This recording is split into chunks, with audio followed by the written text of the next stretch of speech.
Yo, what's going on, everybody? Welcome. All right, it is. I don't know. I'm running on about 3 hours of sleep. Something happened last night. I'm not. I don't really recall what something pretty big. Anyways, yeah, stayed up monitoring whatever that was. So shout out to you guys. Make sure you like, share, subscribe. Direct Service Overhead, the Garage Door Company. They're a sponsor of this show. That's right. Same day services, quality parts, affordable outcomes, better than best results. Hey, man, free estimates. How can you pass that up? 501-244-3667. Again, that's 501-244-3667. Don't forget, Thursday night, 9 p.m., SEC Unleashed podcast here on YouTube. I think it's on multiple platforms. Go subscribe to the channel. I'll be there. It's myself, Tim, and Travis. This is the new project that I'm helping with, and I'm really excited to be a part of it. So I think our plan is every Thursday night. If there's any changes, of course, I'll let you guys know. But yeah, so without further ado, let's get this thing kicked off. The one and only Blake Lovell of Southeastern 16. How you doing, man? Hello, my friend. It's been a while, but it's basketball season, so this is just what we do. We rejoin and get ready to tip things off here. So that's right. We haven't talked much during the off season. I think last year we caught up a little bit. This year it was a little different. A lot going on around these parts. I don't know if you're like me. I was just telling chat that I'm running on probably about 4 hours of sleep, 3 or 4 hours of sleep. Something happened last night. I guess it was pretty important. But something. Oh man. All right. Well, let's just dive right into it. I know we often, when we bring you on, I want your take on the SEC, and I wanted to start because I saw you guys were doing your power poll, and I think you had Arkansas at 4th, if I remember right. The one thing I haven't heard, and I don't know if you guys talked about this, Joe Lunardi has 10 SEC teams in his preseason bracket.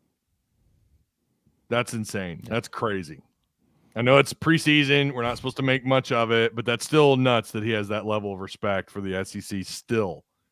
Rightfully so, I think. What are your thoughts? Did you get a chance to look at that, and what were your thoughts on that? It was it was the SEC and the Big Ten had 20 between the two of them.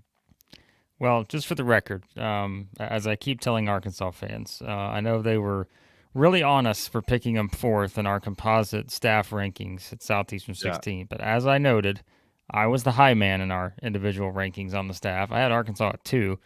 So I am probably higher on Arkansas than most. But I hate to say it, you've probably heard that before. And sometimes it works out okay. Sometimes it doesn't. We'll see which one is the case this year. But I think for the SEC, 10 teams getting in, I would not be shocked at all. I think you're looking at a year where, some years in terms of like trying to predict how the standings go, like how many losses is the SEC champion going to have and those kind of things.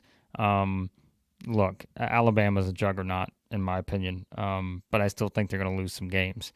And if you just keep going down the line, look, and I don't put everything into Ken Pom, especially in the preseason this early. But he's got the 3rd place SEC team having 7 losses in the conference. And do I think that's just absurd? I don't. And I think that's why when you look at like the NCAA tournament projections, it's going to be kind of that case where the SEC is going to beat up on each other, and you're going to have teams that are going to win games, that are going to improve their resume, but they're also going to lose some games that aren't going to hurt their resume at all. And I think that's kind of the way this thing's going to unfold, to where you do have a chance to get 9 or 10 teams into the tournament.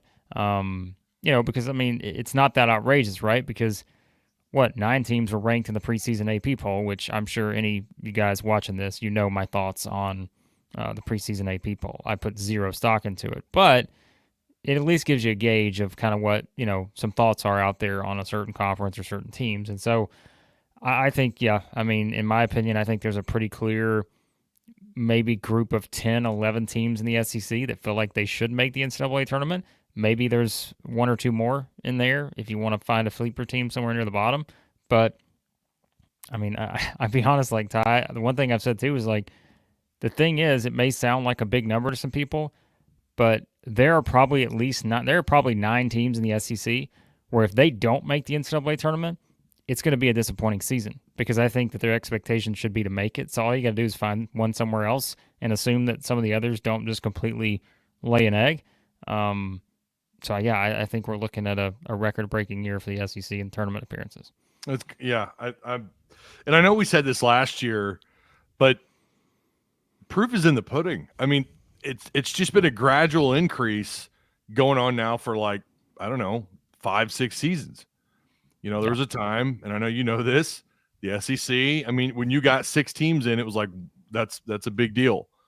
Or, you know, respectful, I guess just to say. And you know, those of us who've watched SEC basketball for a long time, yeah, there's a reason why this was a football conference, right? I mean, you know, you dominated football, and basketball was a little bit of an afterthought outside of Kentucky, on and off, you know, Tennessee, Florida, of course, when Billy Donovan was there, and then Arkansas had a couple decent runs in the last 20 years, and then you go back to the 90s, and Arkansas was dominant, but the SEC not so much. Now it's completely flipped, where maybe football's slipping a little bit in the SEC.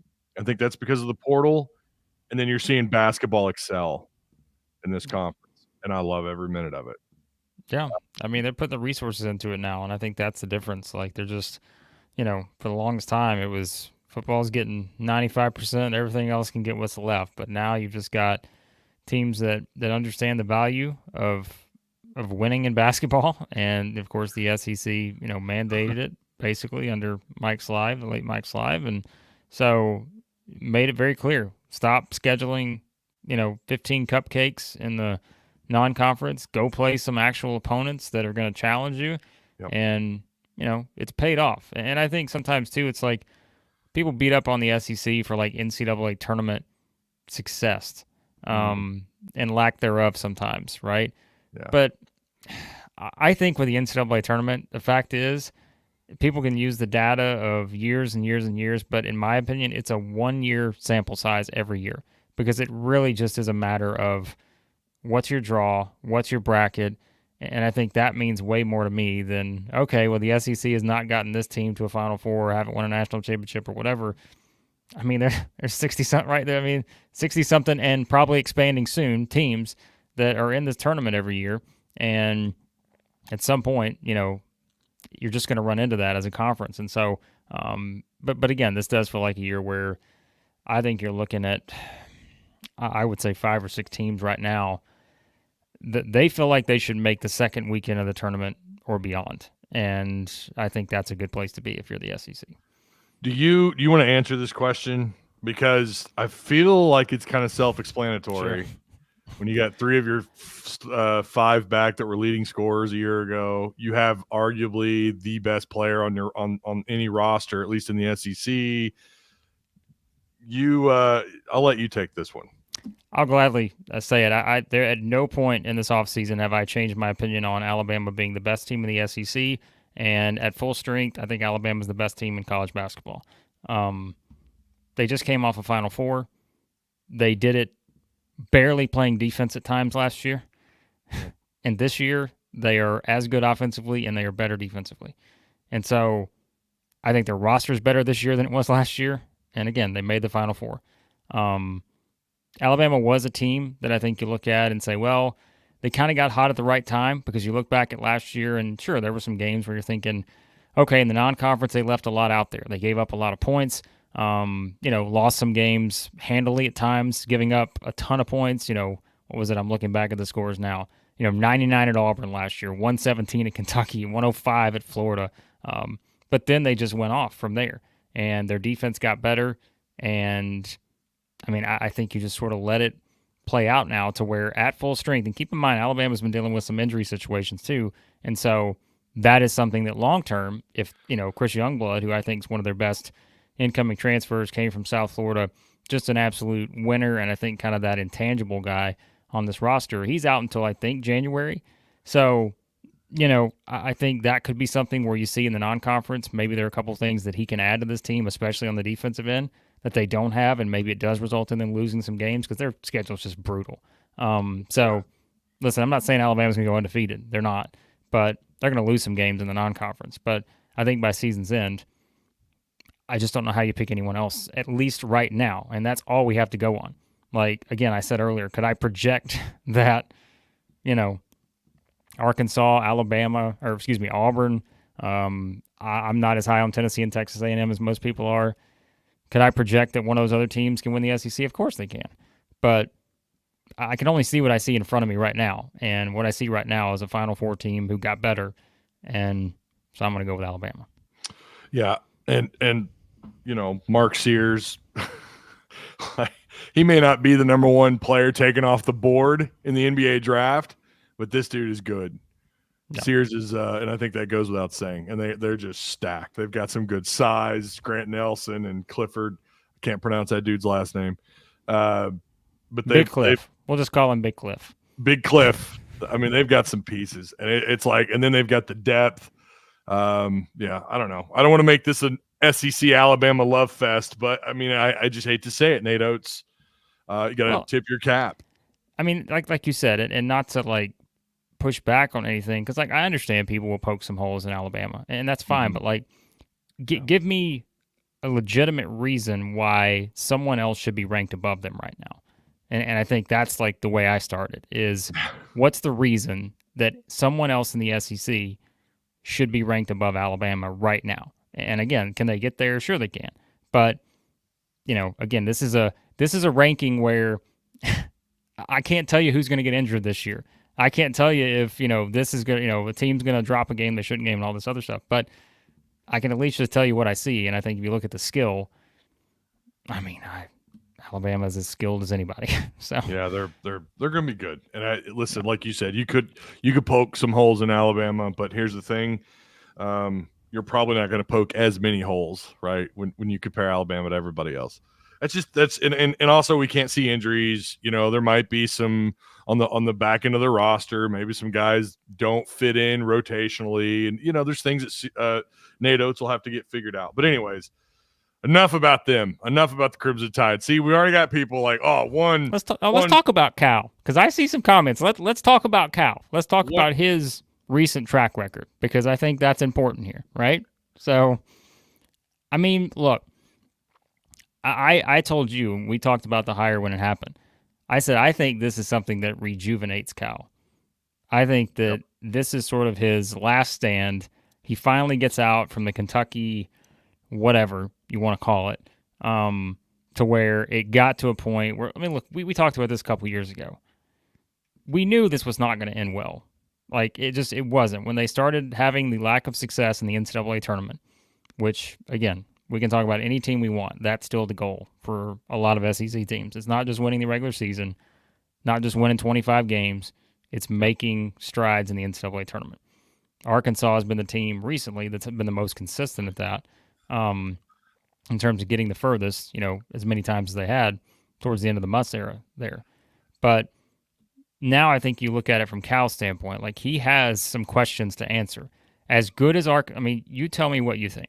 As good as Arkansas could be this year, if they come out and win, let's say, 27 games in the regular season, I'm just throwing out a number, are you still going to be nervous if they're a 3 seed or 4 seed playing a 14 seed or a 13 seed because Cal's the head coach?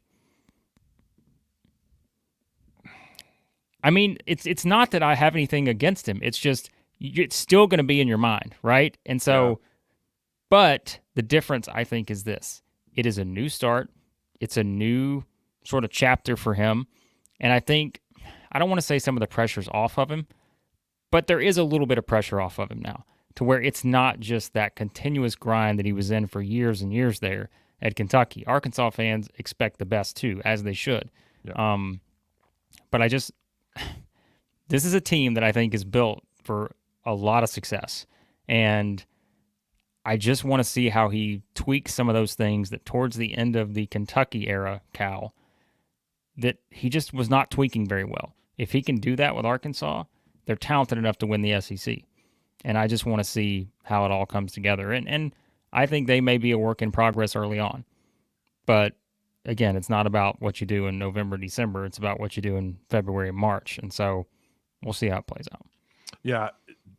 You're right. And last year they were 3 seed and they lost to Oakland, 14 seed, 80-76. Now, to be fair, Oakland went on to play NC State, played them actually pretty damn good. Lost that game by a few points, and then NC State went on to the Final Four. Yeah. I mean, I know that's kind of moving the goalpost a little bit, but it's about matchups, right? It is. It's matchups, and I guess that's kind of been, maybe that's what Kentucky fans have been saying, and maybe they're right about that. I don't know, but my thing about Cal, and I'm excited about tonight. They've got Lipscomb, and we're going to talk about that when later. I'm going to later in the show, but that's not going to be an easy game, by the way. My biggest question moving forward, it's not just the here and now and what to expect this year. My thing is, how long is he going to be at Arkansas? And is this just a last trip to retirement? Are the better days of Cal truly behind him? And the current era of basketball as it is, you and I have seen the shift. We've seen the change, and what the emphasis is in terms of the product on the floor, and exactly what style of play works and what doesn't. The full court press doesn't work the way that it used to when you could do it for 30 plus minutes in a game. You can't do that anymore. The rules have changed. Everything is so much different. You can't play at a certain level of physicality because of some of these silly rules and these fouls and how whistle happy the officiating has become. So that's kind of my thing with Cal. I'm really stoked, from a fan perspective. This roster, Blake, it's absurd how good this roster is. Mm-hmm. Now at Kentucky, this is like a standard roster for Kentucky. And he still couldn't get past the first round of the NCAA tournament. It's since 2019, 20? When he was actually able to advance past the first round. So that is kind of like my thing. It's the here and now, sure. What can he do postseason play, and then how long is he going to be here? I certainly hope he's here at least. He's made statements about X amount of families left that he wants to help. I forget the number. And it makes it sound like he's going to be here certainly longer than just 3 or 4. It's probably 4 or 5 years would be my guess. But let's talk about this Arkansas KU game really quick. How much of this one, talking about the product on the floor and the style, did this resemble past Kentucky teams to you, and is that a good thing? Is that a good thing? That's the biggest question there, because I think I'll say this, okay? So if you take what you saw in that game, which we always say, like, take exhibitions for what they are. Obviously Kansas is without a big piece of the puzzle and Hunter Dickinson and such. Yeah. But if you just want to look at it just from the Arkansas standpoint, and that's what I like to do, especially early in the season, I just look at it from individual skill. Like, not even necessarily the team's, like, chemistry, just the skill. I want to see, our players in a position to where, it's kind of the rotation you need long term.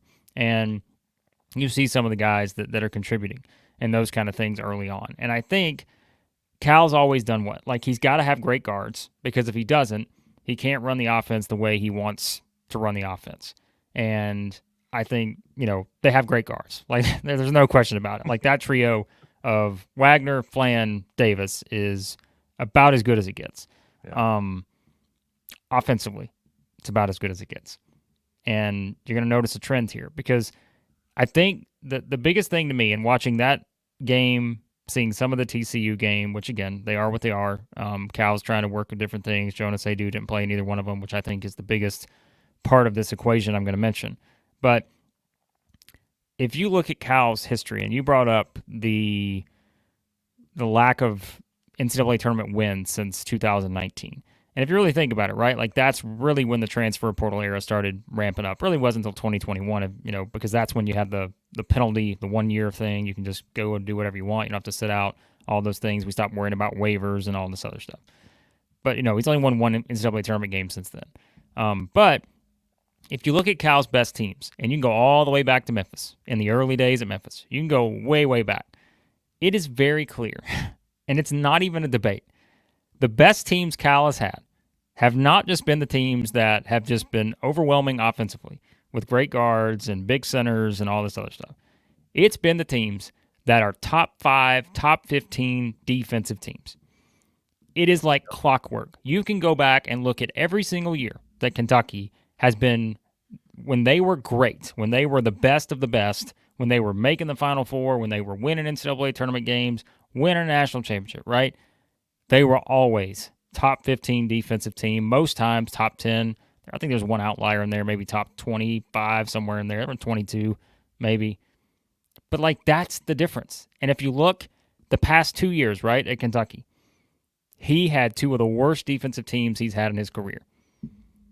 So it's pretty simple. Like, and I think that's where, like, if you look at these exhibition games and you see how they play, and now you go into a game like this tonight, I know you're going to talk about this game later, but Lipscomb's not an easy team to defend at all. No. Like, they will make you pay if you don't play defense against them. Because Lenny Acuff is like just an offensive mastermind. Like, that's why he was hired there. And so I think this, to me, is going to be the biggest thing. Whether you look at the Kansas game, you look at what you've seen to this point, anything they've seen in the summer, great. This is a very talented team. That's why I picked them second in the SEC. But if they don't defend, you're going to see the same results you've seen from Cal in recent years. And yes, he had a lot of success many moons ago. But if he's going to have that NCAA tournament success, they got to play defense. And he's got to evolve as a coach. We talked about, like, is this kind of the last stand for him? How does he want to go out? All those things. He's evolved as an offensive coach, which for the longest time there, if you watch Kentucky play offense in some of those years where they started getting frustrating to watch, you're like, there's one guy dribbling, there's 4 other guys standing around, and that's it. But they've evolved over the past couple years. He's tweaked some things, and they evolved offensively. I think he's going to carry that over. We've already seen some of that.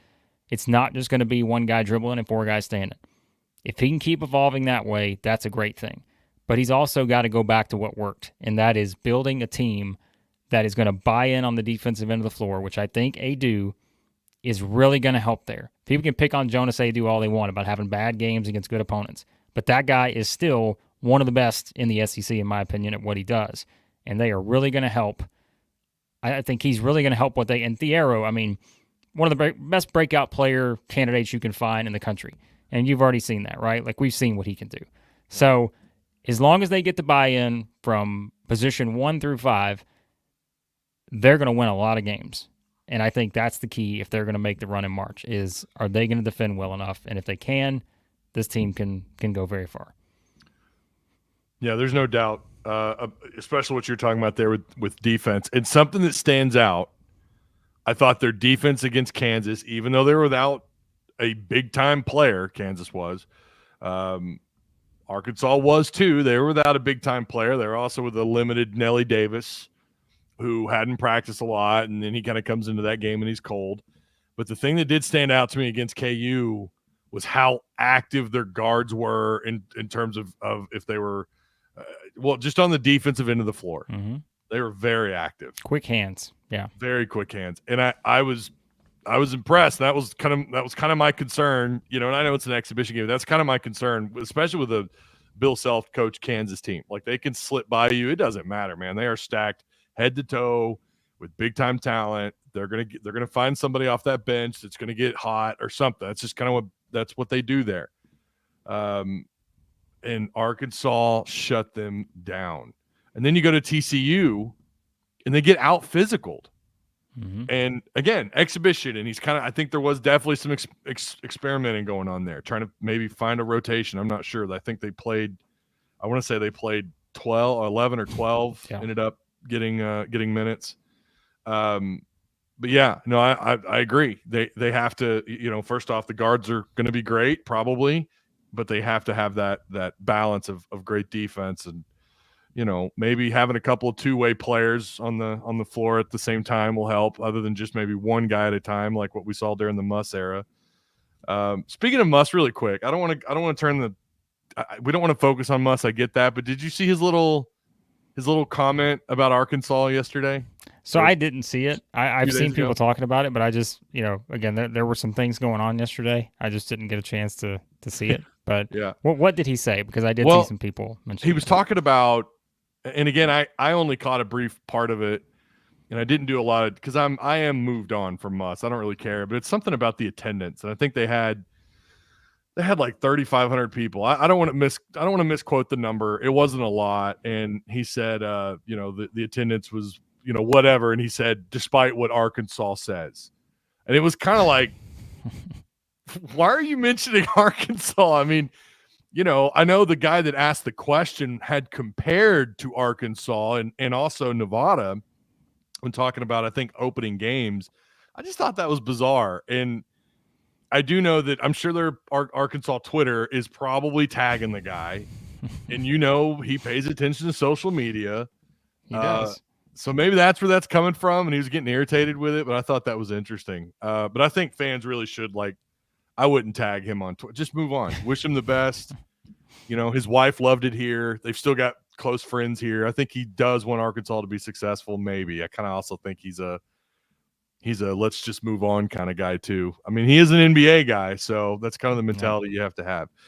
Speaking of Cal's system a little bit there, and we're talking about how good they can be if they play great at guard and if some of those guys underneath work out well.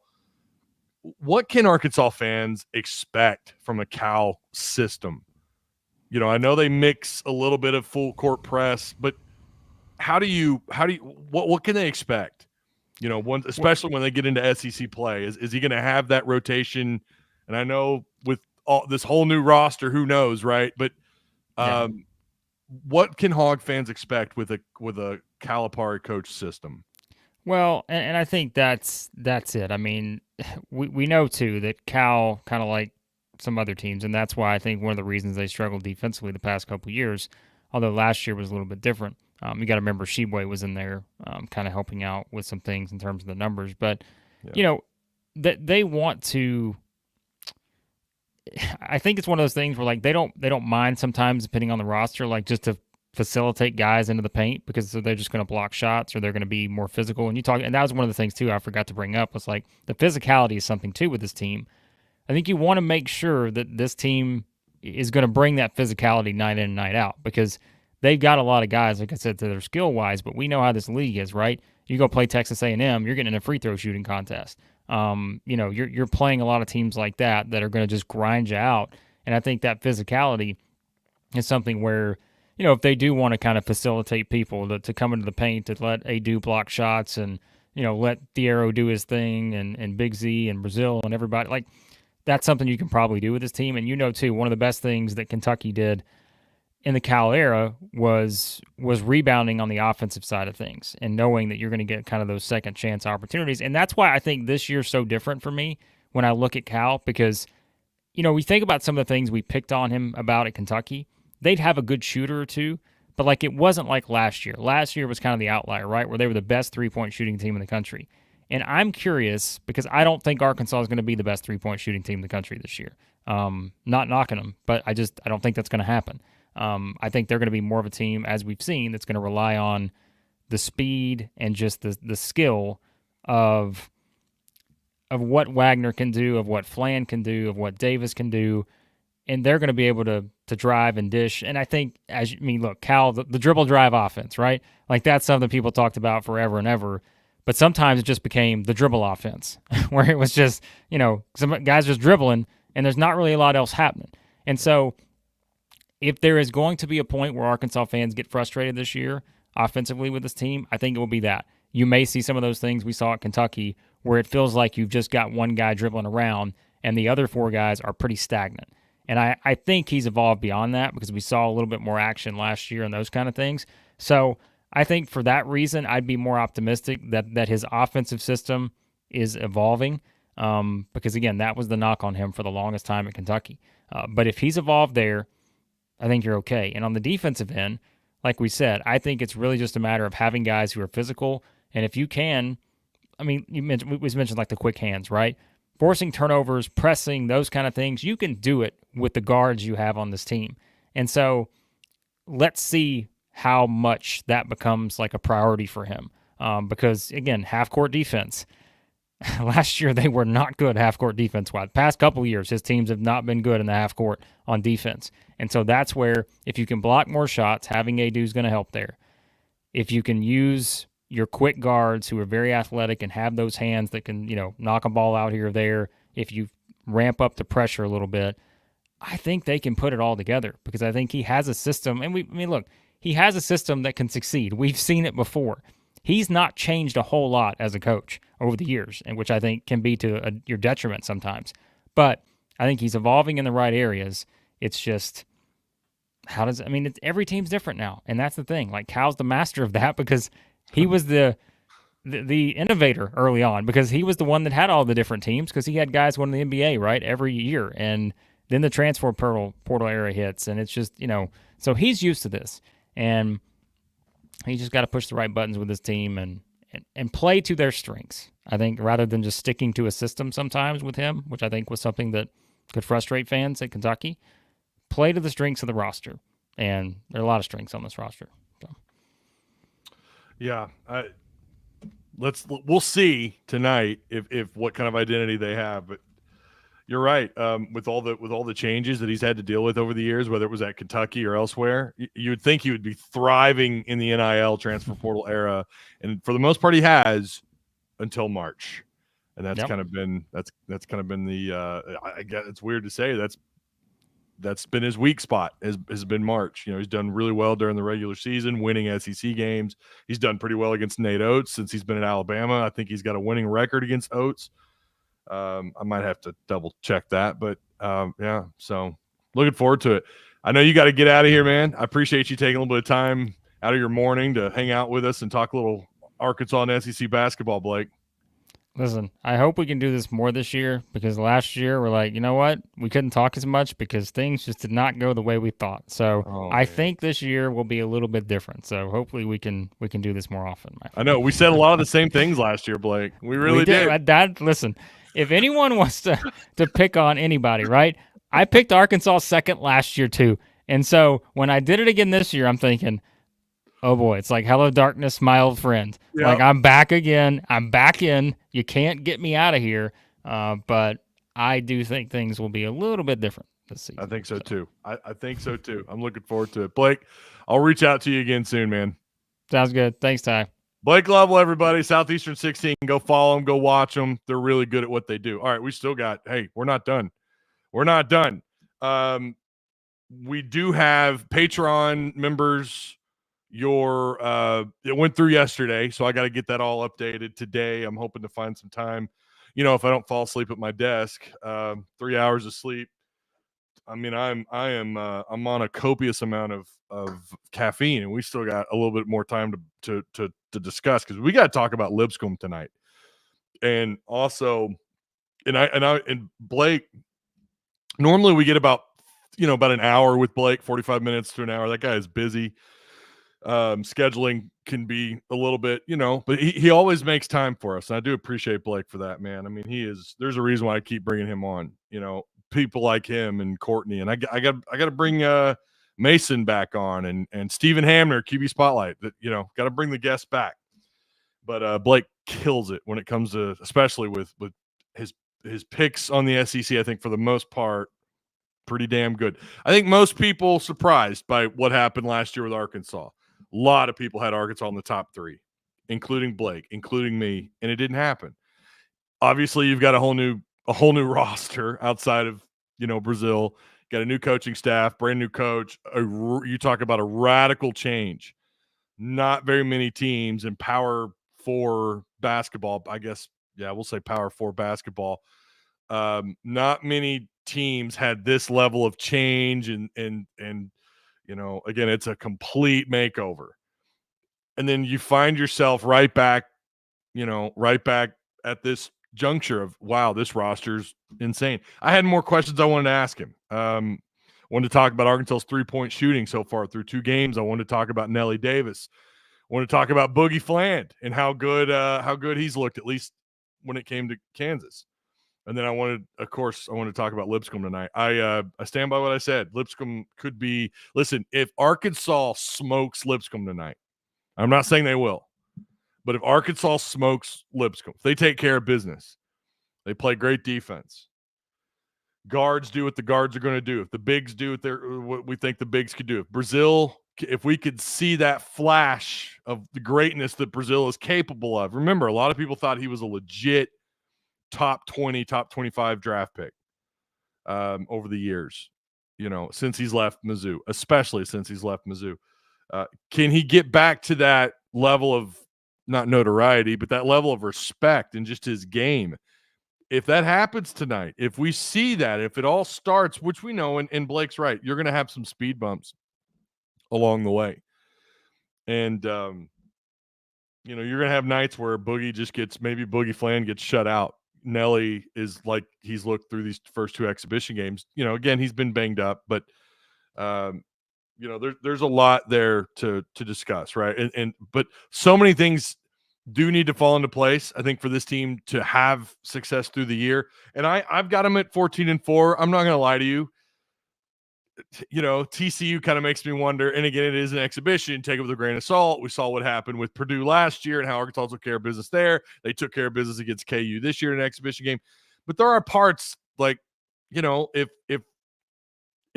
you don't have more than one guard doing their thing, and like, where are the points going to come from? I don't know. I mean, can Brazil be that guy? Can Big Z be that guy? And I don't know. I'm still a little bit concerned about the points around the basket from the bigs, the putbacks.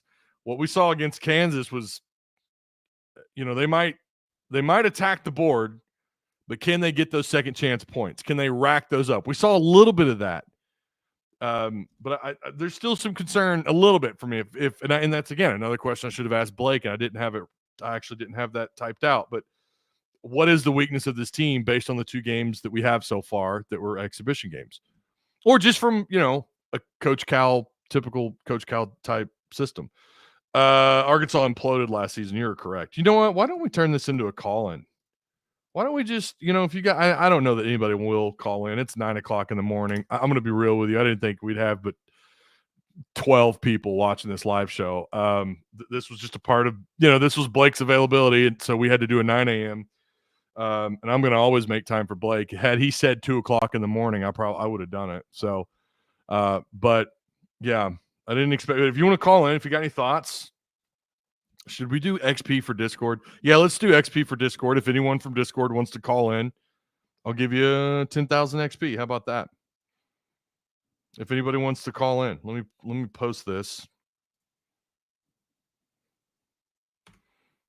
10K XP if anybody wants to call in. We're not going to do a card giveaway, but we'll do 10,000 XP. If you got any questions, again, I don't expect anyone to call. If someone does call, that'll be very surprising. Arkansas basketball is elite, says Nelly Davis for 3.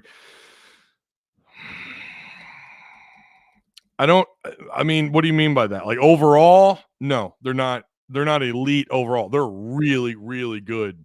They're a really good basketball. Like, when you look at the history, the back-to-back Final Four appearances, the national title in 94, the teams they've put on the floor, even in the Mike Anderson era, there were some pretty good teams that just got unlucky facing North Carolina in March, right? I mean, there are some teams I think probably could have gone pretty far in March. But again, when you got to deal with, having to play North Carolina in the tournament. Oh, we got somebody. Oh my goodness, we did get someone. It's probably John Hawes. John, what's up, Sugar? I knew it. What's up, man? Sitting here waiting to see what's going on with work today, and if not, getting ready to go to these doctor's appointments tomorrow, and then drive up to Wyoming. Oh, all right. Oh, Wyoming. Yeah. Get to make that run real quick. Give me a quick, easy 45 hours. Sounds like a blast. I mean, hey, man, I'm all about chasing that paper. What do you got for me, man? Well, I don't know nothing about basketball. I just know that I was pretty disappointed with how last year turned out, and I'm expecting things to be different this year. I don't like I said I don't know much about it. I just started watching it when I think it was Musk's second season that I really started paying attention to the game. So that was the bonus of Eric Musselman. Musselman brought in a lot of folks that, I mean, I don't know how many people I've talked to who are like, yeah, I didn't care about basketball when Stan Heath was here, when Pelfrey was here, when Mike Anderson was here. Mike Anderson kind of piqued my interest with, guys like Bobby Portis and Daniel Gafford, but not really. And then Musk comes along and it's like, wow, okay, this is what Arkansas basketball is all about. I'm old enough to remember a time when Arkansas basketball, like football was almost an afterthought, at least for us in Fayetteville. It was almost an afterthought because you were coming out of the Jack Crow era. What was going on when the Jack Crow era was going on? Arkansas basketball was really good. The expectations were already like, okay, this is a tournament caliber team. And then all of a sudden the mid 90s come, or 90, 94, 95 come around. And you're like, all right, we ought to be in the Elite Eight, Final Four every year.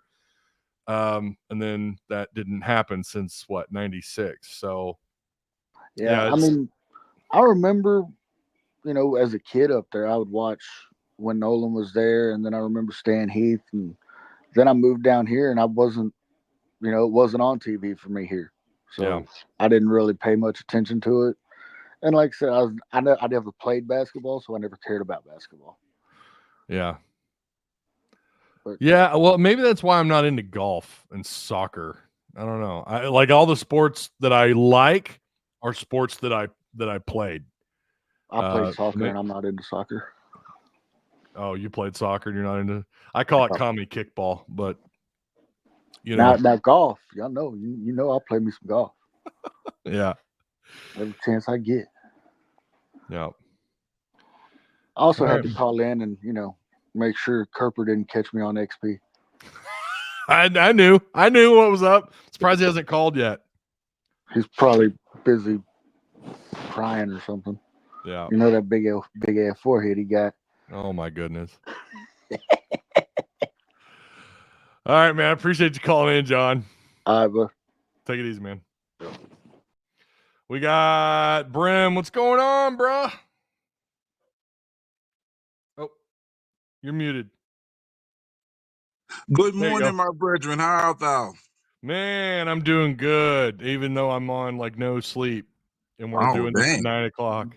Well, I ain't got no sleep either. I work overnight though, so I was tuned in on the presidential election results and all that good stuff. I saw your comments. I saw them. I was like, I concur, and I will say you and I probably voted very similarly too. I'm not to bring up politics, but yeah, I know we don't want to start, ruffle any feathers here, But yeah, I'm not a political party guy. I'm an independent mind. Some things conservative, some things liberal. Just human being, not a party guy. But let's talk some Arkansas basketball because it's basketball let's go. season. Let's go. All right, so Lipscomb is a pretty good team, right? But I do not. We got to win this by double digits. Okay. I just think we need to establish ourselves. I mean, a win is a win, no matter how it comes in. It's such the very beginning of the year, but we do want to set a tone. Yeah. Because I don't care what Kentucky's doing, but Kentucky has a reason to be excited. They do. Because their players played well, even though they were playing a bunch of unbiased brims, they still looked really good doing so. So they did. Yeah, so they got. I mean, I don't care, but kudos to them. I mean, just get out of our backyard if you can do that. Focus on your front yard and get out of our backyard. But we want to see if Adu is able to play today. I personally think he might not play today. Like he's probably a game time decision. Yeah, and they probably should hold him for Friday's game. They probably should if he's not, at least 80%, because I'm sure he's not going to be coming back 100% anyway we slice it. The continuity is my biggest concern for the team right now, really, for the most part, because the continuity, being comfortable within the scheme, executing within the scheme, and being consistent defensively. That again, I saw Brazil too many times running out Trying to catch some fast breaks instead of staying and getting them defensive rebounds. So he needs to stay home. Yep. Want to see us shoot pretty decently. But again, guys are just now starting to work their way into form because John L. Davis is not in form. He's been is not a limited. Yeah, both Adu's, even though Adu was phenomenal again in the TCU game, he still is not all the way 100% to where he's, all the way balled out, with no pains, no nothing. But I'm sure he's much further along than Adu and a little bit further along than Nelly. I just really look forward to that. I mean, it's basketball season, baby, It's a lot of questions about Cal. Some things legitimate, some things I think is based on hate and shade. Oh yeah. But seeing him coach this Arkansas team with motivation, I want to see how he goes in his bag. You know what I mean? I don't want to see a whole bunch of floppy. I want to see a little bit more diverse offense.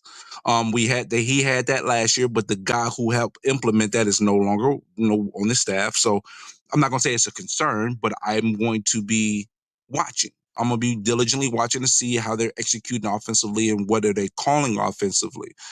We got the guys to play defensively sound. I think it's just staying home and being dedicated and following through. Those hustle. And I think Cal's really focused on that, making sure that they play really hard. And they got to get their conditioning up. Because obviously their conditioning is a little not quite on par yet. Yeah, which is something that apparently stood out against TCU, and TCU played physical. Mm-hmm. And Arkansas just had a hard time matching, and that could be a concern if you deal with these physical teams, because the SEC's got several. They may not be. They may not have the. They may not have the talent. TCU doesn't have the kind of talent Arkansas has, and that was an exhibition game, but still, that might be a concern. But I will say, Boogie's defense it was stellar against KU. I was very impressed. On and off ball defense was great. He did not nothing was easy on him. And you're talking about a guy that's 6'1". He's not one of these 6'4", 6'5" reachy. He's not a big guy. No, he's not a big guy. He's an OG point guard. Not real big, but he could distribute, and he could take it to the rim too, baby. And so I'm really excited about Boogie, and I hope that game against KU wasn't a one-off. I don't think it will be. Let me ask you this. Arkansas in both their games shot sub 30% off 24 attempts. So 48 attempts roughly through two games, but they shot sub 30%. Do you think that's something that might be a concern, or do you think that's just exhibition? On a scale of 1 to 10, I consider it a 5. Because it was something that was a minor concern going into the season based on the team, because we're counting on some freshmen hitting those shots. John L. Davis, eventually he'll go into form and he'll do his due, because he shot over 40% last year. He'll do his due. But then when you look at the rest of the team, outside of Wagner, any 3-point shooting is going to mostly come from the freshmen, outside of Big Z pulling up a 3 here and there, maybe a do occasionally shooting a 3, but for the most part the majority of the threes outside of our two main guys, which is Wagner and Nelly, the rest of those outside shots are going to have to come from the young bucks. And how they get acclimated, how comfortable they are, and how they're executing is going to be very important for this team as well, because we're not going to be able to do it without them growing into their roles and growing as individual players as well. Yeah, my biggest concern, I don't even know if it's a concern yet. I'm not there. I really will start talking about concerns when you got Baylor coming up, like you said, this Saturday. That'll be a very interesting game. Yeah, they're going to be mad. Say what?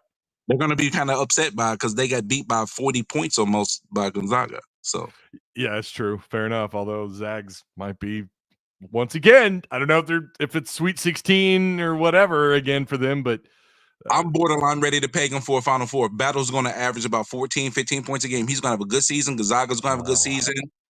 They're going to ball. When he said he was going to Gonzaga, I said, man, that was a good choice. It was a great choice. It was a great choice in school. Yeah, when that was announced, when we saw that, I was like, that's stellar for them. That's huge. He's going to fit in perfectly there. Of course, we could be wrong. Who knows? As the flow of the season unfolds, maybe not, but I think he will.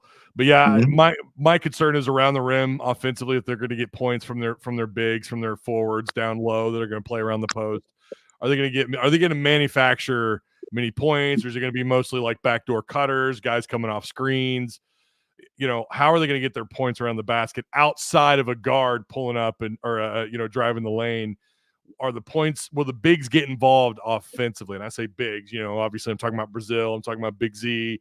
Well, you know that Cal said that they was running plays through Big Z. So I anticipate seeing it. And the thing is, one thing I'm not worried about is we have a lot of guys that can create their own shots. We have like 5 guys that can create their own shots easily. That's fair.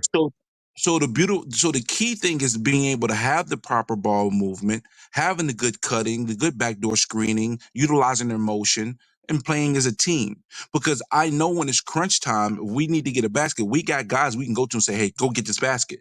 But we need to still be able to do it within the team concept and working together and moving the ball successfully, creating opportunities for everybody to get involved in the game. One thing Musk did that was well. He kept account of how many times he touched the ball. You want to be able to touch the ball so many times passes. We need to execute that. We need to be able to do that because that's going to be key for our offense to not have so many lulls, because that was one of our issues with the Musk teams is that we would be very sputtery offensively. And I want to see consistency offensively.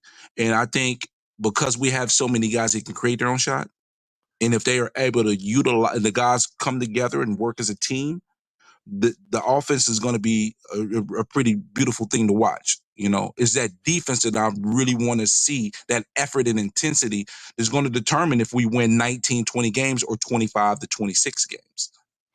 Yeah. Let me ask you this too. Outside of Boogie Flan, because I know if I just straight up ask which freshman's going to have the biggest impact, obviously Boogie Flan comes to mind. But between Carter Knox and Billy Richmond, who do you think between the two of them ends up getting the more impactful minutes? It's really tough because I think it would be Carter Knox off rip because he can create a shot really well. Yeah. But the thing is, Billy Richmond is, I'm not going to say he's like a dude, but he has a certain amount of toughness that is going to grow within the season, where when it comes to crunch time and defense to offense and offense to defense, he may be a better fit than Knox because of what he brings to the table, defensively. Listen, he's from Memphis. I mean, the Memphis Ballers, man. I mean, they're tough. They're gritty.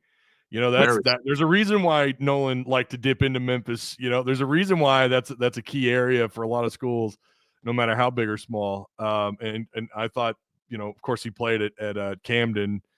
But he's originally from Memphis, but it's not like he played sporadically through that season. Carter Knox, who played at Overtime Elite, is built for 6'7", 6'6", 225. I mean, he's built to come in and probably have an impact. I would probably agree that Carter Knox would be the guy. The thing is, Carter Knox will be the guy, I think, early in the season because it's instant offensive ability. But I think as you get deeper in the season, it gets more rugged. I think Billy Richmond is going to probably end up playing a little bit bigger role, because the thing about Knox is, as offensively talented he is, we have other guys that can do that. Yeah. You know what I mean? Outside of a dude, the versatility that Richmond is going to present is going to probably give him opportunities to hit the floor, especially if there's foul trouble or particular situations where we want to take advantage of the team with particular lineups. He's going to present some problems, especially as he grows into this freshman season. Yeah. Now, there was somebody in the chat asked us, so I'm going to go ahead and pose it to you first. What are your expectations for this Lipscomb game, and what do you want to see overall with the team in regards to the first game of the season? Well, first off, they're going to have to slow down that 6'8" forward. Now, bear with me. You pronounce his name; it's Ognisivic. Anisovic. Agnisovic. God, that's hard. This dude had a double-double. Game 1. I know it was against, I think, Duquesne. Is that, again, another pronunciation? Duquesne, the same team that beat BYU's team in the first round of the NCAAs last year. Yeah, that's right. There you go. Duquesne. I don't know, man. I'm on one today. Yeah, you butchered it. It's too early, bro. 3 hours of sleep. But this dude had a double-double, and he got 35 minutes on the floor, 30 points, 10 boards, 1 offensive rebound, 9 defensive. He did turn the ball over a little bit, 6 times. They turned the ball over 17 times, but they turned the ball over 17 times. So that means their guard play. That means they have questionable guard play. That means you can be able to pressure them and be able to attack them in the attack their I'm gonna say background.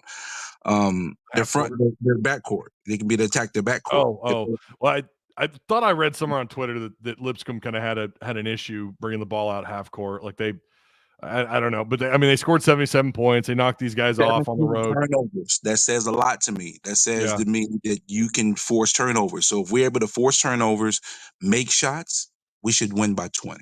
Well, they have this. I think this dude's their point guard, number 22, Jay Anderson.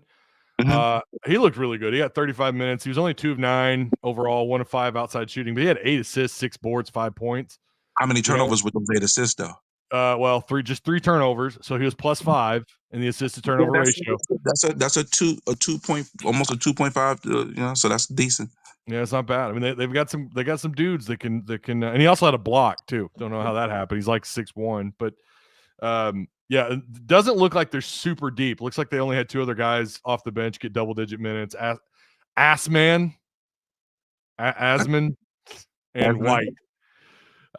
They combined had close to 30 minutes of play combined. This game is on ESPN Plus, correct? I think so. SEC Network or ESPN Plus. I just want to show everybody who's looking to watch the game. If you have ESPN Plus, I'm sure you'll be able to get the game, no problem. Of course, I don't have the 2024. Oh, I was looking at the wrong year. SEC Plus. Yeah, tonight 7 o'clock. 7 o'clock Central, right? Yeah, 7 o'clock Central. Yeah, so that means I'll be watching the back end of the game at work. Yeah. 7 p.m. SEC Plus. We'll have a post-game show. We will be doing that. Really looking forward to it. This is really kind of the game you want to start off with, because right after this you've got Baylor. I don't know what to make of them. I do think they're good, but they didn't. Their fans are freaking out about their exhibition play. The thing is, they probably shouldn't freak out, because you got to remember Gonzaga brought back like 6 guys and then added Khalif Battle to that team. So that team had a certain amount of continuity that you just can't, replace. You can't garner that up without having time on the court together. And Baylor had a lot of new guys. And they are projected. Gonzaga is projected as a 1 seed, according to none other than Lenardi, Mr. Joe Lenardi himself. So this is the game you want to start off with. If you're an Arkansas fan, this is the game. I didn't realize we had Austin waiting. I'm so sorry, Austin. Have you been there a while? I've only been here for like 20 minutes. That's fine. Only? Why did you tag me on Discord? I've never used this app, so I didn't want to be kicked out of the list if there was somebody else waiting. So, bro, I feel so bad. I'm sorry, man. I'm only pushing off work. Sorry, you get lost in the sauce sometimes. They let me run my mouth for a while. Sorry. Typically, while you're talking, I'm looking up stats and numbers and everything, and then looking at my notes. What do you got, Austin? I got to give you XP too. I just heard something that you had mentioned with Blake earlier about, how long Calipari is going to be here. And I kind of wanted to, jump in on that topic, because that was something that, with him, I was kind of concerned about. How long is he going to be here? Is he going to, if we have a first round exit again, is he going to, say, man, this fan base turned on me real quick too? Because, they will. Oh, they will. And, is he going to be out the door after year 2? Or does he make a magical run this year, win a natty, get back to a Final Four or whatever? Does he call it quits after 2 or 3 years? Because he said, hey, I can do it. I did it again. I've done what I wanted to do. I'm done.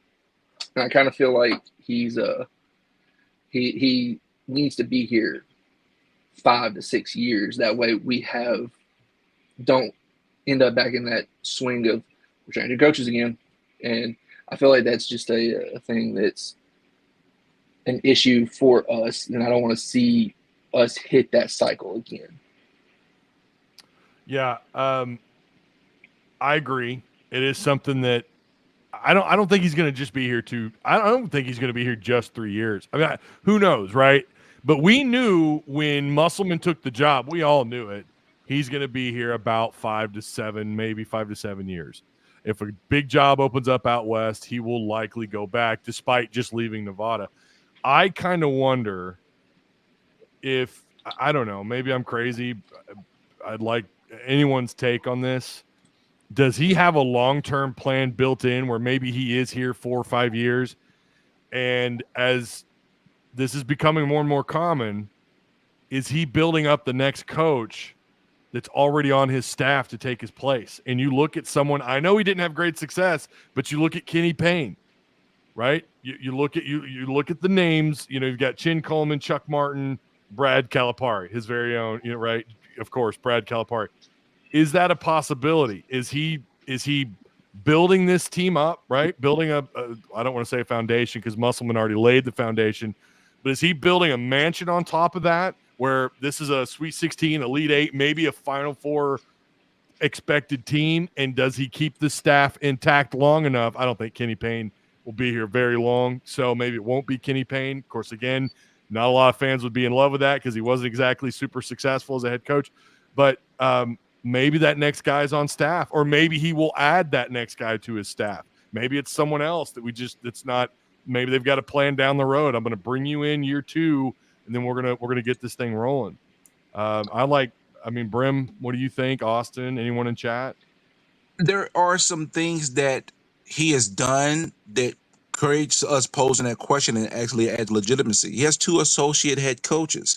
They're doing some of the pregame stuff. So maybe he is prepping them. Also, he's delegating responsibilities to others so you have a well-oiled machine. Chuck. Also, outside of health, I don't see Calipari only being here for 3 years.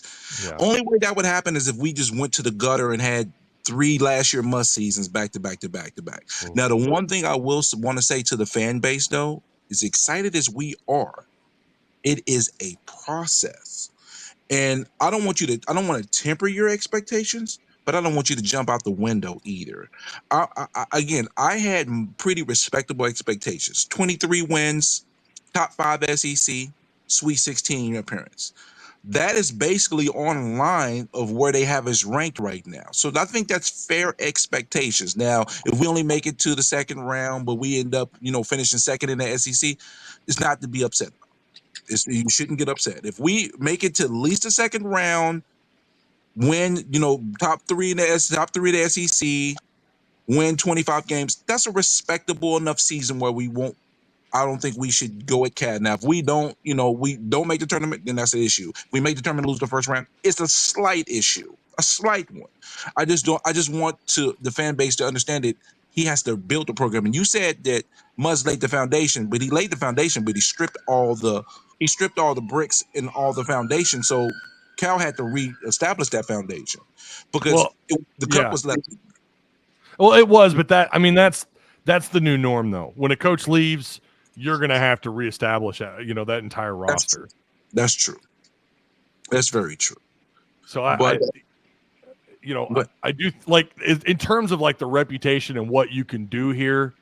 And I guess Brazil, I know Brazil didn't have the kind of year that we wanted him to have last year. And he does seem a little injury prone, but like at least the reputation, I think had Muss come in and just laid a brick at Arkansas, even with John Tyson, I'm not so sure that Calipari would be a done deal here.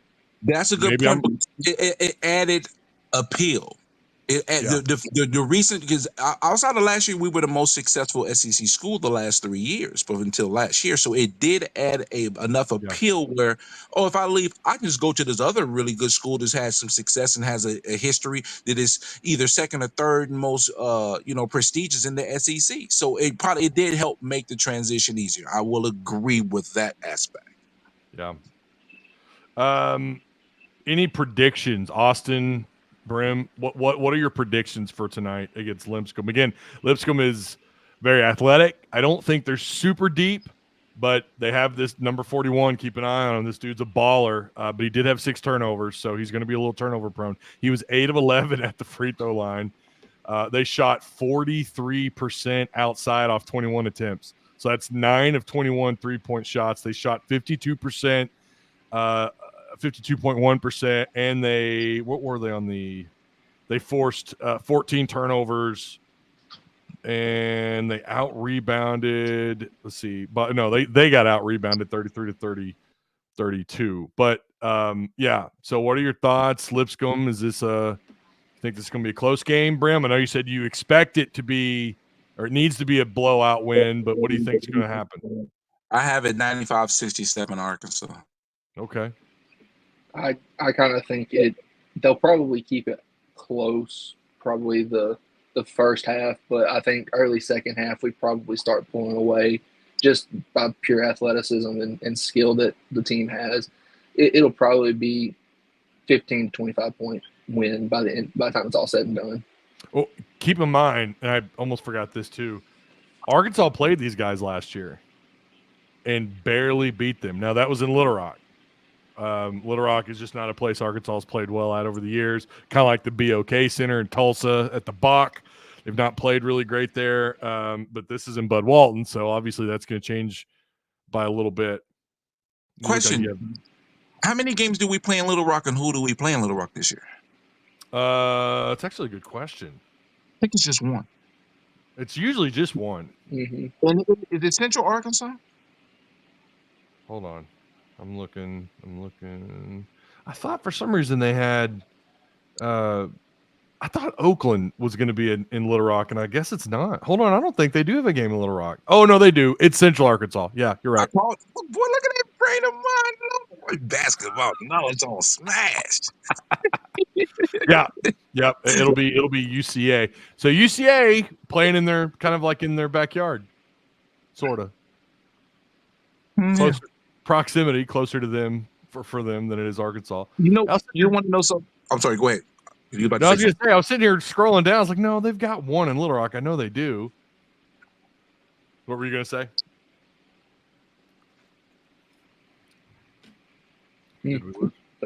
What? Uh-oh. Which one was it? Brim. Okay. Oh, I'm trying to get a past the form because my mouth runs a lot, so I'm trying to What do you got? What do you got, Brim? Okay. Hey, my brain just went blank. Well, before he gets started, I'm going to say I'm going to have to hop off because I actually do have to go do some work now. All right, man. Hey, I enjoyed talking to you boys. Sorry for keeping you on hold for so long, man. You're good. Pause by 90. I feel like I ought to give him like some more XP for that. Oh, you will have chat on fire. I'll talk to you guys later. See you, Austin. I'm actually going to be paying attention to Arkansas State a lot this year too. Oh yeah, why is that? Because Pinion and Ford, and especially Ford. I followed Ford all year last year. Every game I kept up with Ford last year. Those are two guys you just can't not like. Exactly. I'm always root for them. I mean, I'm following DePaul all year too. Yeah. I want to see how they're doing. I'm always gonna have love for those guys. I'm gonna watch battle all year. I love them. I'm cool with Mark, but he went to Texas, so it's a little different for me. He went to Texas. So I'm like, oh, boo. But no, seriously, I think Arkansas State's going to be a pretty decent team. I think Ford was a person I wish that Mush didn't push out. I wish he didn't push him out. Especially for when we pushed him out 4. Yeah, I know it. Yeah. That's going to be a big deal when they it's kind of crazy to think about. You're going to get LSU. Of course, you play Texas twice, so you'll get them in Fayetteville. And you got Alabama in February. Bama's going to be, man. But believe it or not, I love it. When Blake got on, I was teasing him because I was teasing really more Max, because Max had A&M as his underdog, dark horse. And since they lost the first game, he changed the teams quick. I say, oh, you switching to Mississippi State now. Yeah. Those 2 Mississippi State teams are going to be a tough out for anybody. Dude, the SEC, it does feel like one of those years where someone you think would be either at the front of the middle or in the middle of the middle could surprise people, and it's just because of what they've done in the portal and who they brought in, as freshmen. Like, and how they gel. Like last year was South Carolina. This year I got a feeling. This is my because the thing is, they already got Mississippi State and Ole Miss as bubble NCAA teams. The team that I'm looking at that's going to shock some people, I think, is going to be Georgia. Surreal and the other freshman, that Newell is that young man is talented. But again, depth is going to be a question. But I expect Georgia to surprise us a little bit. I don't think Oklahoma's going to be any good. Vanderbilt up and down. But Missouri. I like Mike White. Like I do. I like Mike White. I know at Florida he kind of underperformed. I mean, he was there, and he was at Florida longer than I realized. For some reason, I thought. Say what? He was there like 5-6 years. He was there 7 years. I thought it was like 4 or 5 for some reason because I remember early on. Donovan. Say what? Did he replace Billy Donovan or no? When did Billy Donovan leave Florida? No. Well, maybe he did. See, Donovan went to Oklahoma. Donovan left like 2012, 13. Well, think 12, 13. So 7 years, that might do it. I'd have to Google it. Maybe he did take over for Billy people Donovan. with Florida basketball like that, so I couldn't tell you who their coaches were. But just an interesting thought. Right, but they last year they outperformed. I don't think anybody thought they would win. No, they were 6-12 in SEC play if I remember right, but they went 20. They went 20-17.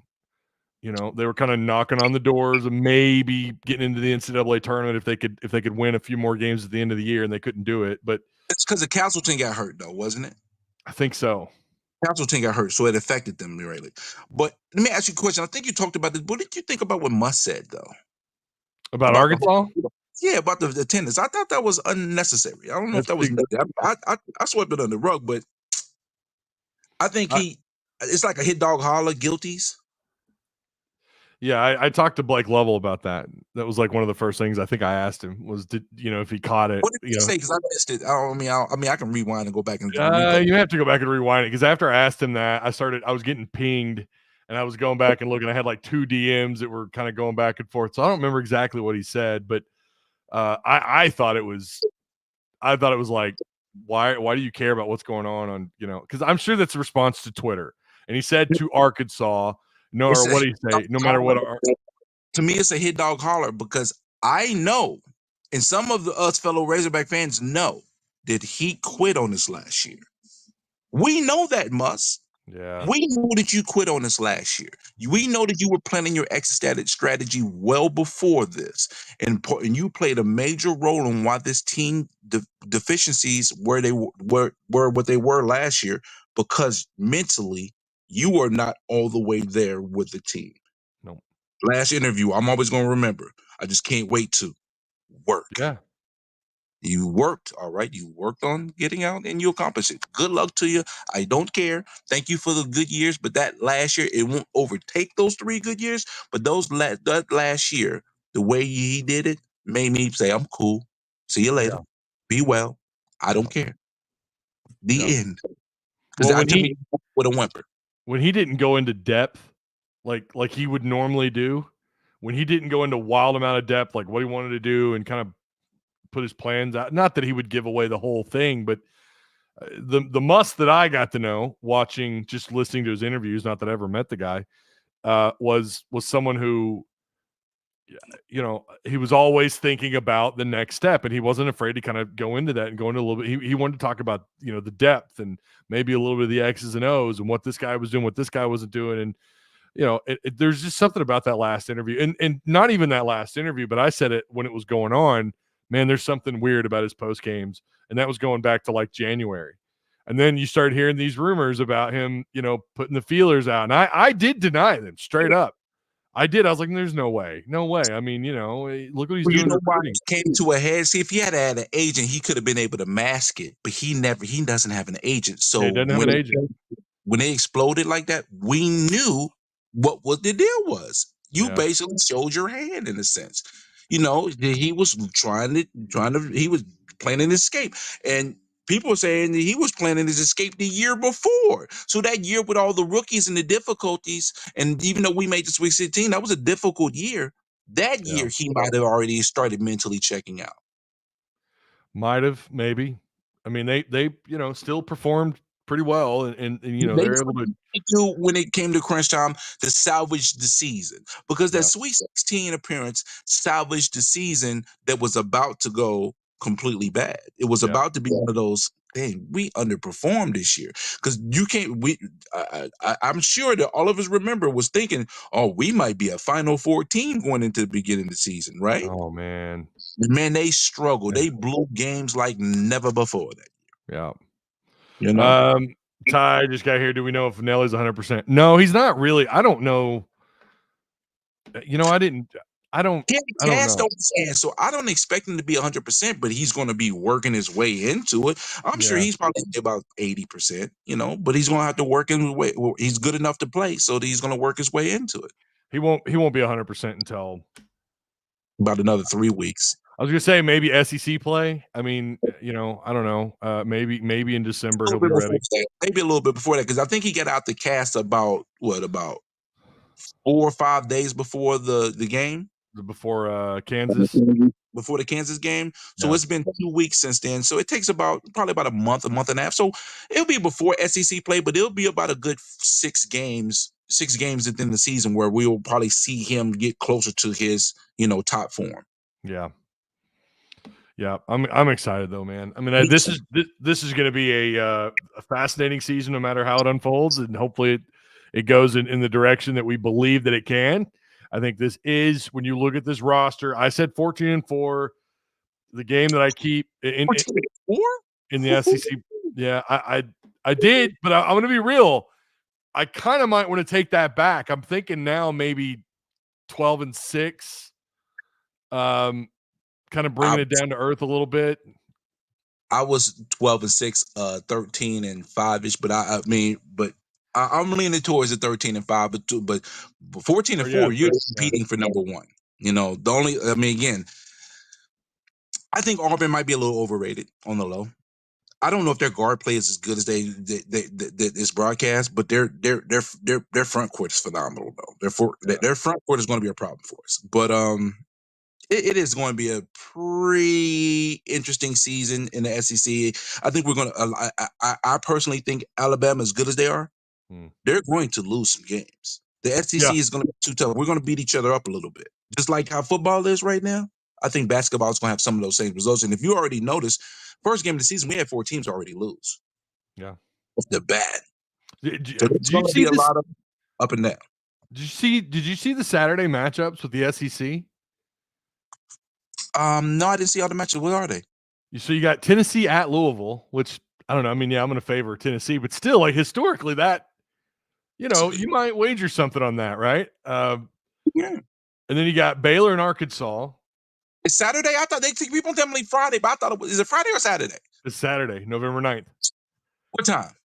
6:30 p.m. according to ESPN. To me, because that's just enough time where I can get the whole game before I go to work. Yay! And then Auburn number 11 Auburn at number 4 Houston. And that's 8:30 tip off. Wow, that's a heck of a slate of games. Saturday is going to be wild. That's wild. What makes it wonderful for us is we ain't got a football game to worry about, even though 50% of us are not even worried about the football anymore. But, I'm going to pay attention. I'm going to root for them. I want them to do well. It's just that, unfortunately, we are where we are. Yep. Yeah, that is the reality of the situation. But amen to that, Ty. So, listen, first game, they got to lay the law down, establish dominance on your home floor. Let's set the tone. I agree. There's going to be more losses for everyone this season, I'd imagine. One game at the main line. It's why I'm not putting out an overall prediction, because I don't know what they're going to do in non-con. I really don't. Their non-con is. I mean, the non-con is pretty good. I mean, considering he had to scrap everything up at the last second, I think it would have been a little better if it was a little more established. He was already here, like maybe a year. But the Illinois game, the Michigan game at Miami for that SEC ACC challenge.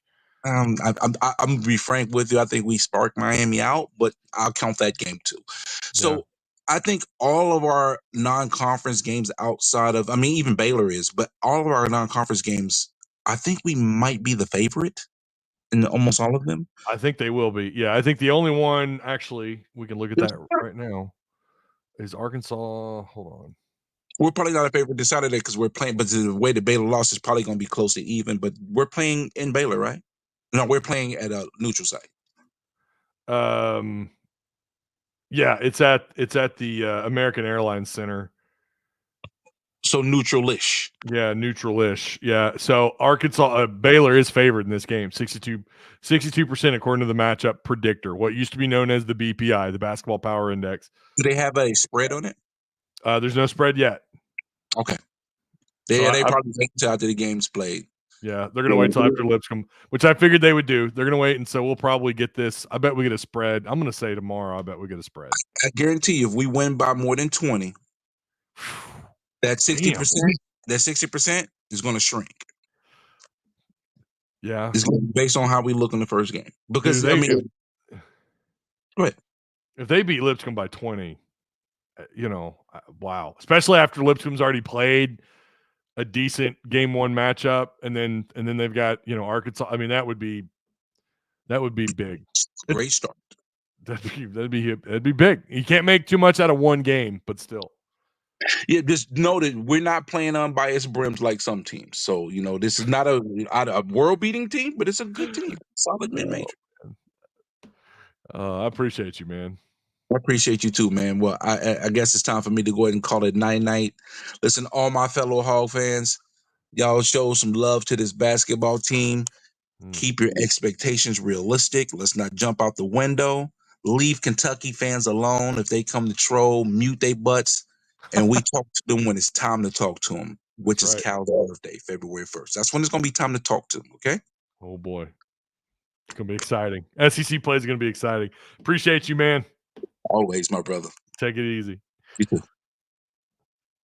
Yeah, there's a lot to be said about their scheduling this year, and there's a reason why I have stayed away from giving an overall prediction. But I with football, I've said the last 2 years, I'm not going to do it. I'm not going to do it, and then I do it. I'm sticking to my guns this year. I'm not doing an overall prediction. I will give an SEC prediction. Obviously, it's a smaller set of games. You're just talking about. You're not talking about near as many games, right? Last year Arkansas finished 6-12. I don't think that happens this year. I mean, but we got to remember last year, really talented roster, pretty deep on the bench. You felt good about Brazil coming back. Very similar year this year, isn't it? Like you got a crazy roster, you got a different guy and a different staff, but you got Brazil back, and he's got talent around him. But, anything can happen. And here's the other thing, too. I don't know that you have to have an elite Trevon Brazil when you consider the rest of this roster. Like, just be serviceable. Please don't turn into just another three-point shooter, Brazil, unless you get hot. Unless you're, like, shooting, unless you're making, like, 2 of your first 3 attempts, then you know what? Maybe, yeah, okay. Maybe we will have you outside. We'll put Big Z or whoever's healthy, ready to go underneath the rim. But imagine if Brazil did get hot outside this year and became a threat. Now you're stretching that floor out even more. Those backdoor cutters are going to be there. Man, it could be a lot. And he's not the only one, right? Big Z can also stretch the floor. Big Z's also a capable shooter. They got to shoot well at the free throw line. I don't really know what their identity is in terms of trying to get to the free throw line or not. I don't know if that's going to be a big aim for them. They talked about not getting the calls against TCU that they would have gotten inside Bud Walton Arena. Does that change their approach to how they play on the road versus how they play at home? I think Muss did a little bit, but he always wanted to get to the free throw line and get those easy buckets. Those are free points, and you're getting the other team, you're throwing off the rhythm, you're substituting, and then you're also getting their guys in a little bit of foul trouble. You remember how good they used to be at that? drawing fouls, Jay Will, driving the lane, getting defensive fouls. Like they could target somebody and get them in foul trouble. And it was like a weapon. And then they would shoot, maybe not as great as you'd want at the free throw line. Is that going to be an approach by Coach Cal with this roster? Because I think they've got 2 or 3 guys here that are going to be really good at the free throw line. More, maybe. Who knows how they approach it, but half court play, it's I think that was something Kentucky fans complained about last year. You don't need those bad habits from Kentucky to come over here, but again, it's not like he was bad during the regular season. I appreciate everyone who did the retweets, who liked and retweeted. I realize this is a 9 a.m. show. Not going to have a large audience, not going to have a ton of people. I hope you guys get to watch this, though, even after the Lipscomb game, because there's plenty there. Blake Lovell kind of laid it out for you what to expect with Coach Cal, and I appreciate him. I appreciate Austin and Brim for calling in. All you guys that were here. When it's all said and done, I believe we will be happy with this team's performance. Just my opinion. And Bobby, I think you're right, man. To me, if we haven't talked about we've talked about the highs, right? Like Arkansas really could be a top 4 seeded team. I still think their floor, despite their the kind of road games they have this year, and there's going to be one of these little teams that sneak up on you and maybe even upset you. You might get an upset. Someone might come along. Who knows? Hell, maybe it's Lipscomb tonight. Knock on wood. Lipscomb's good. They're good. Like they are. Lenardi has them in. I think he's got them at like a 13 or 14 seed. This is a very good basketball team coming into Bud Walton. And yeah, offensively, this is the challenge you want for your defense. So maybe it is Lipscomb tonight. And I'm going to be real with you. If it's a close game and you lose barely, yeah, you're going to be disappointed. But I wouldn't start hitting the panic button yet. Too early. Someone might sneak up on these guys. But then if you look at the remainder, like, you go into to Illinois, you got that game. That's going to be a neutral site game at the T-Mobile Center in Kansas City. You got the ACC SEC Challenge. Unfortunately, you got to play Coral Gables, which will be 6 or 6:30 p.m. You never know about those small Texas schools, but you got UTSA coming in on December 7th. Michigan, the Jimmy V Classic. That's going to be in Madison Square Garden. I mean, not like they need any help recruiting with Cal and this staff, but like what kind of – imagine the eyeballs on that game with Michigan. But it's the road games in the SEC that are going to always give you pause, right? Those are the games where I'm like, and we've already seen them struggle away from Bud Walton. We've already seen that. We saw them ball the hell out against KU inside Bud Walton. Can they bring that on the road no matter where? And that's going to be key for this team. They need to play well at these neutral sites. They need to play well at Tennessee.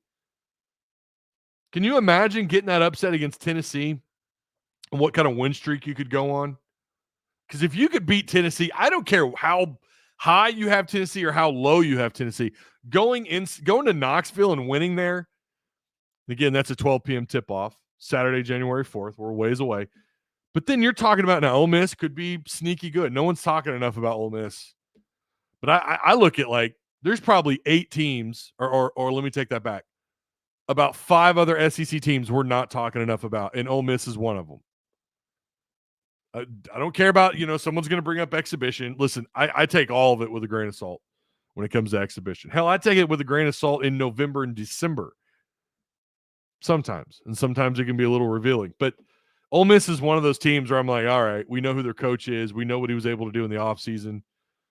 You got to go to LSU. But if you could beat Tennessee, you're more than likely going to hit a pretty nice little win streak. And then you got Kentucky on February 1st. But anything can happen. So, anywho, all right. Again, I appreciate those of you who are able to make a 9 a.m. show. I don't typically do morning shows anymore. I get it. I'm sure someone's gonna leave me a Ty. What the hell? Why was it this? Later in the day.